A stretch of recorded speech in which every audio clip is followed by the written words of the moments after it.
노비가 과학자가 되었습니다. 조선에서 가장 천한 신분이었던 사람이 왕의 명으로 조선 최고의 벼슬에 올랐습니다. 그런데 그 사람은 어느 날 갑자기 역사에서 사라졌습니다. 구독과 좋아요는 정기수에게 큰 힘이 됩니다. 장영실은 동래연의 관노였습니다. 관노란 관아에 소속된 노비를 뜻합니다. 조선에서 가장 낮은 신분이었습니다.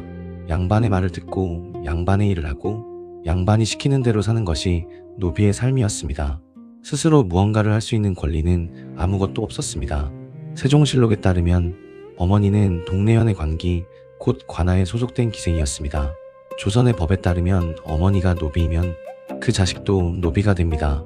이것을 종모법이라 합니다. 아버지가 누구든 어머니가 노비이면 아이도 노비입니다. 장영실은 태어나면서부터 노비였습니다. 노비로 산다는 것이 어떤 것인가? 아무리 재주가 있어도 과거 시험을 볼 수 없었습니다. 아무리 똑똑해도 글을 배울 기회조차 주어지지 않았습니다. 하루 종일 일을 해도 그 대가는 모두 주인의 것이었습니다. 장영실은 이런 세상에서 태어나 이런 세상에서 자랐습니다. 그런데 이 노비에게는 보통 사람에게서는 찾아볼 수 없는 특별한 재능이 있었습니다. 금속을 다루는 솜씨가 보통이 아니었습니다. 쇠를 녹이고 두드리고 다듬어서 새로운 물건을 만들어내는 기술이 동래연 안에서 소문이 날 정도였습니다. 농기구가 부러지면 장영실이 고쳤습니다. 무기가 망가지면 장영실이 수리했습니다. 성곽을 쌓을 때도 장영실의 손이 필요했습니다.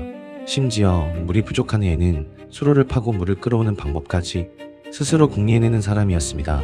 보통 장인이라면 시키는 대로만 했을 것입니다. 하지만 장영실은 달랐습니다. 물건을 고치면서 더 나은 방법을 궁리했고 기존의 것을 그대로 따르지 않고 스스로 새로운 구조를 생각해내는 사람이었습니다. 이 소문은 결국 한양까지 올라갔습니다. 그런데 처음으로 장영실의 재능을 알아본 사람은 세종이 아니라 세종의 아버지 태종이었습니다. 세종실록에는 세종이 이렇게 말한 기록이 남아 있습니다. 장영실의 공교한 솜씨는 보통 사람보다 뛰어나므로 태종께서 보호하셨고 나 역시 그를 아낀다. 태종이 먼저 발탁하고 세종이 이어받은 것이었습니다. 세종은 즉위한 뒤 장영실의 재능을 본격적으로 활용하기로 했습니다. 그리고 첫 번째 결정이 파격 중의 파격이었습니다. 1421년 세종 3년 세종은 장영실을 남양부사 윤사홍, 부평부사 최천구와 함께 중국에 파견했습니다. 목적은 중국의 천문 관측 기구를 배워오는 것이었습니다. 여기서 놀라운 점이 있습니다. 윤사홍과 최천구는 부사 곧 고을의 수령이었습니다. 양반 중에서도 높은 관직의 사람들이었습니다. 그런데 장영실은 관노였습니다. 양반 수령 두 사람과 관노 한 사람을 함께 묶어 외국에 유학을 보낸 것이었습니다. 이것은 조선에서 전례가 없는 일이었습니다. 신분의 벽이 하늘처럼 높던 시대에 노비를 양반과 같은 반열에 세운 것이었습니다. 하지만 세종에게 중요한 것은 신분이 아니라 능력이었습니다. 누가 가장 잘 배울 수 있는가 그것만이 기준이었습니다. 장영실은 중국에서 각종 천문기구의 구조와 원리를 익히고 돌아왔습니다. 그런데 장영실이 중국에서 본 것은 단순히 기구의 모양만이 아니었습니다. 중국의 천문기구들은 정교하고 아름다웠지만 조선의 하늘과는 맞지 않는 부분이 있었습니다. 중국의 수도와 한양은 위도가 달랐기 때문입니다. 장영실은 중국의 기술을 그대로 베끼는 것이 아니라 조선의 하늘에 맞게 새로 설계해야 한다는 것을 이미 중국에 있을 때부터 깨닫고 있었습니다. 돌아온 장영실은 세종 앞에서 선기옥형이라 불리는 천체 관측 기구의 제도를 연구하고 토론했습니다. 세종실록에는 세종이 그 결과에 크게 만족했다고 기록되어 있습니다. 장영실의 보고를 들은 세종은 확신했습니다. 이 사람이라면 조선만의 천문체계를 만들 수 있다고. 그런데 장영실이 돌아온 뒤 세종은 더 파격적인 결정을 내렸습니다. 1423년 세종 5년 세종은 장영실에게 상의원 별자라는 벼슬을 내리겠다고 선언했습니다. 노비에게 벼슬을 준다는 것이었습니다. 이것은 조선의 신분질서를 정면으로 흔드는 결정이었습니다. 당연히 반대가 거셌습니다. 이조판서 허조가 나서서 강하게 반대했습니다. 허조의 논리는 이러했습니다. 장영실은 본래 천인의 신분입니다. 아무리 재주가 뛰어나다 해도 천한 사람에게 관직을 내리면 양반들이 수치를 느낄 것이며 나라의 법도가 흔들릴 것입니다. 하지만 병조판서 조말생은 생각이 달랐습니다. 장영실 같은 사람은 오히려 상의원에 두는 것이 적합하다고 했습니다. 허조는 반대하고 조말생은 찬성하고 두 대신의 의견이 갈라졌습니다. 세종은 일단 결정을 미루었습니다. 그리고 다시 다른 대신들에게 의견을 물었습니다. 유정현 등이 상의원에 임명할 수 있다고 답했습니다.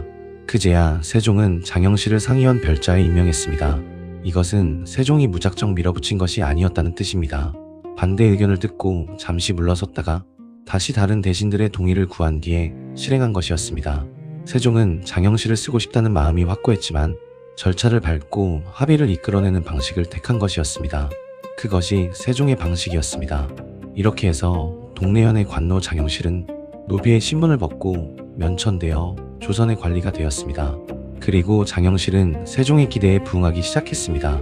그것도 기대를 훨씬 뛰어넘는 방식으로 1432년 세종 14년부터 장영실은 중추원사 이천과 함께 본격적인 천문 관측기구 제작에 착수했습니다.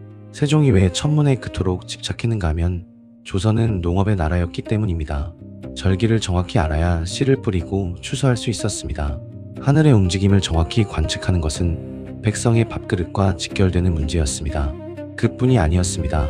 당시 조선은 중국의 역법을 빌려 쓰고 있었습니다. 하지만 중국의 수도와 한양은 위도가 다릅니다. 중국의 역법으로는 조선의 하늘을 정확히 읽을 수 없었습니다. 세종은 조선만의 독자적인 천문 관측 체계를 만들고 싶었습니다. 그리고 그 일을 맡길 수 있는 사람은 장영실이었습니다. 장영실은 기대에 부응했습니다. 먼저 간이와 혼천이를 완성했습니다. 천체의 움직임을 관측하는 기구였습니다. 그리고 1434년 세종 16년 장영실은 자경루를 완성했습니다. 자경루란 물의 힘으로 저절로 시간을 알려주는 물시계였습니다. 그 전까지 조선에서는 어떻게 시간을 알았는가? 누군가가 밤새도록 물시계 옆에 앉아서 물이 차오르는 것을 눈으로 지켜보다가 시간이 되면 직접 북을 치고 종을 쳤습니다. 사람이 졸거나 잠깐 자리를 비우면 시간이 틀어졌습니다. 나라의 시간이 한 사람의 졸음에 달려 있었던 것입니다. 장영실은 이 문제를 해결했습니다. 그 원리는 이러했습니다. 물이 항아리에서 조금씩 흘러내려 아래쪽 동에 서서히 차오릅니다. 물이 일정한 높이에 도달하면 그 힘으로 쇠구슬이 굴러갑니다. 쇠구슬이 장치를 건드리면 나무 인형이 움직이며 종과 북과 징을 저절로 치는 것이었습니다. 사람이 밤새 지켜보고 있지 않아도 정해진 시각이 되면 스스로 소리를 내서 온 궁궐에 시간을 알려주는 시계였습니다. 이것은 조선의 국가표준 시계가 되었습니다. 경복궁 경회로 남쪽에 보루각이라는 건물을 새로 짓고 그 안에 자경루를 설치하여 조선의 공식 시간을 이 시계로 정했습니다. 이 공로로 장영실은 호군으로 승진했습니다. 관노 출신이 무관직책까지 오른 것이었습니다. 하지만 장영실의 발명은 여기서 멈추지 않았습니다. 1437년 세종 19년 장영실은 앙부일구를 완성했습니다. 앙부일구란 해시계였습니다. 소출로 버놓은 듯한 오목한 그릇 모양에 가운데 바늘을 세우면 해가 움직임에 따라 그림자의 위치가 바뀌고 그 그림자로 시간과 절기를 모두 알 수 있었습니다. 그런데 이 해시계에는 한 가지 특별한 점이 있었습니다. 시간을 나타내는 눈금 옆에 12동물 그림을 새겨 넣은 것이었습니다. 쥐, 소, 호랑이, 토끼, 용, 뱀, 말, 양, 원숭이, 닭, 개, 돼지. 글자를 모르는 백성도 그림만 보면 시간을 알 수 있도록 한 것이었습니다. 이것은 조선 최초의 공중시계였습니다. 청계천의 해정교와 종묘 앞에 설치되어 지나가는 백성 누구나 시간을 확인할 수 있었습니다. 양반만 시간을 알던 시대에 백성도 시간을 알 수 있게 된 것이었습니다. 이것은 단순한 시계가 아니었습니다. 생각해 보십시오. 시간을 안다는 것은 자기 하루를 계획할 수 있다는 뜻입니다. 언제 밭에 나가고 언제 장에 가고 언제 관아에 가야 하는지 스스로 정할 수 있다는 뜻입니다. 시간을 모르면 누군가에게 물어야 합니다. 시간을 알면 스스로 움직일 수 있습니다. 앙부일구는 백성에게 시간을 준 것이 아니라 백성에게 자기 삶을 스스로 다스릴 수 있는 힘을 준 것이었습니다.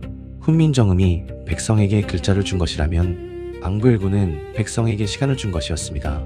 세종의 마음은 언제나 같은 곳을 향하고 있었습니다. 백성이었습니다. 그리고 그 마음을 실제로 만들어낸 손이 장영실의 손이었습니다. 같은 해 장영실은 현주일구, 천평일구, 정남일구도 만들었습니다. 그리고 일성정시도 완성했습니다. 이것은 해와 별의 위치를 이용해 낮에도 밤에도 시간을 알 수 있는 기구였습니다. 1438년 세종 20년에는 옥루를 완성했습니다. 옥루란 물시계의 천체의 움직임을 결합한 정교한 장치였습니다. 해가 뜨고 지는 것을 모형으로 보여주고 시간에 따라 인형이 저절로 움직이며 종과 북을 치는 자동장치까지 갖추고 있었습니다. 경복궁 천추전 서쪽에 흠경각이라는 건물을 새로 짓고 그 안에 옥루를 설치했습니다. 세종은 이 옥루를 보고 크게 기뻐했다고 실록은 기록하고 있습니다. 이 공로로 장영실은 종산품 대호군까지 올랐습니다. 동래연의 관노가 종산품이 된 것입니다. 이것은 오늘날로 치면 지방의 수령이나 중앙관청의 고위직에 해당하는 직위였습니다.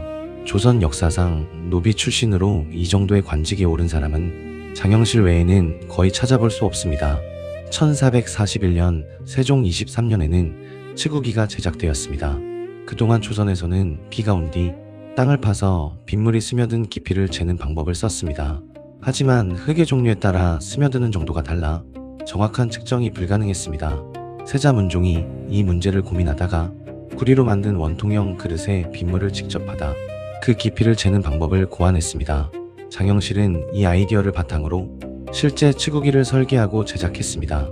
치국이는 서운관에 설치된 것은 물론 전국 각 고을에도 보내져 조선 8도의 강수량을 체계적으로 측정하기 시작했습니다. 이것은 서양에서 우량기가 만들어진 것보다 약 200년이나 앞선 것이었습니다. 잠깐 여기서 정리해 보겠습니다. 장영실이 만든 것들을 하나씩 되짚어보면 놀라운 사실이 드러납니다. 간이와 혼천이로 별의 위치를 관측했습니다. 자경루로 사람의 손을 빌리지 않고 시간을 알렸습니다. 방부일구로 그를 모르는 백성에게도 시간을 보여주었습니다. 일성정시로 밤에도 시간을 측정할 수 있게 했습니다. 옥루로 천체의 움직임까지 자동으로 재현했습니다. 치국이로 하늘에서 내리는 비의 양을 정확히 잴 수 있게 했습니다. 하늘의 별부터 땅에 내리는 비까지, 보이지 않는 시간부터 보이는 날씨까지 장영실은 자연을 측정하고 기록하는 체계를 한 사람의 손으로 만들어낸 것이었습니다. 이것은 단순한 발명이 아니었습니다. 조선이 자연을 과학적으로 이해하겠다는 국가적 선언이었습니다. 그런데 이 모든 업적을 쌓은 장영실에게 갑자기 생각지도 못한 일이 벌어졌습니다.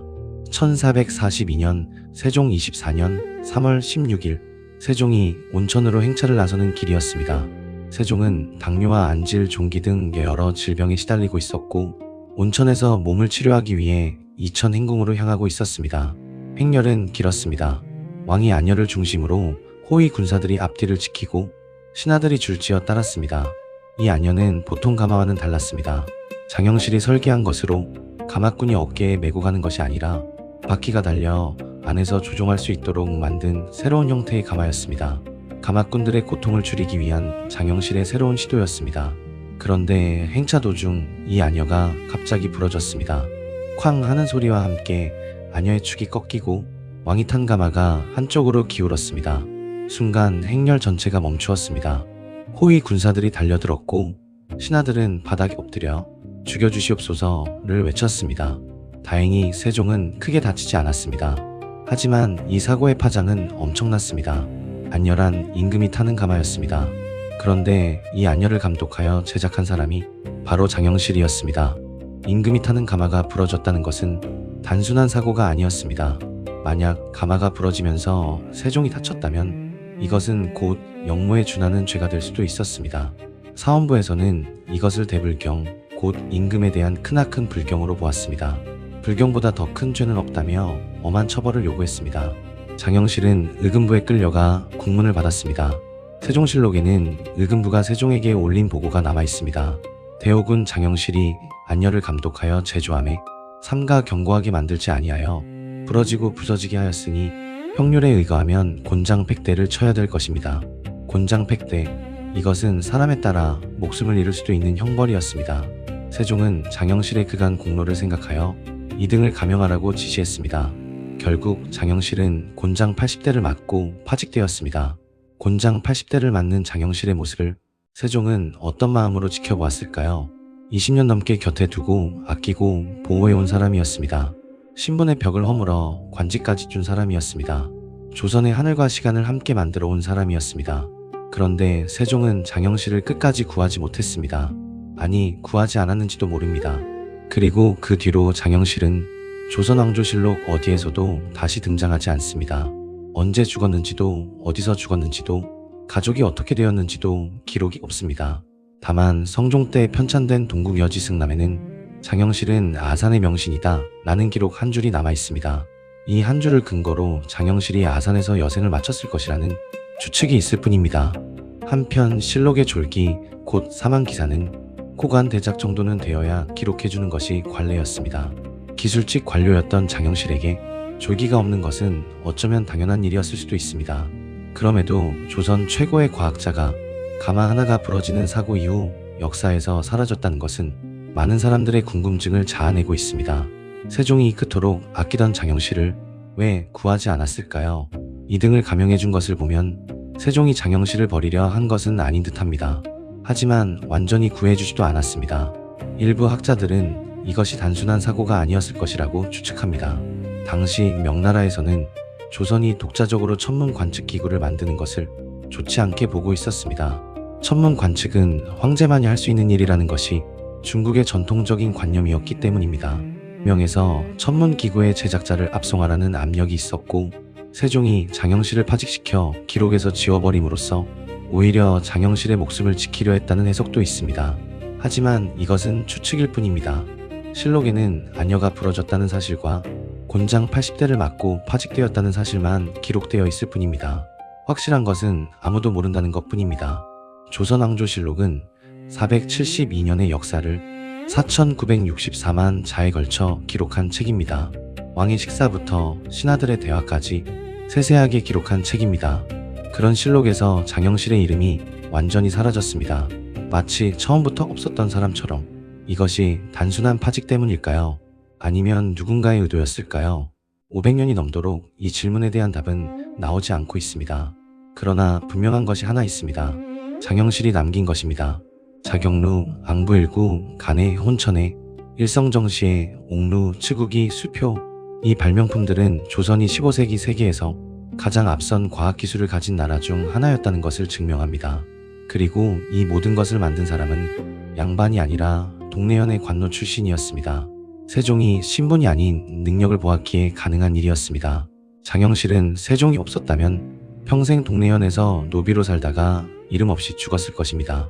세종은 장영실이 없었다면 조선의 하늘을 독자적으로 읽을 수 없었을 것입니다. 두 사람이 만났기에 조선의 과학이 꽃피운 것입니다.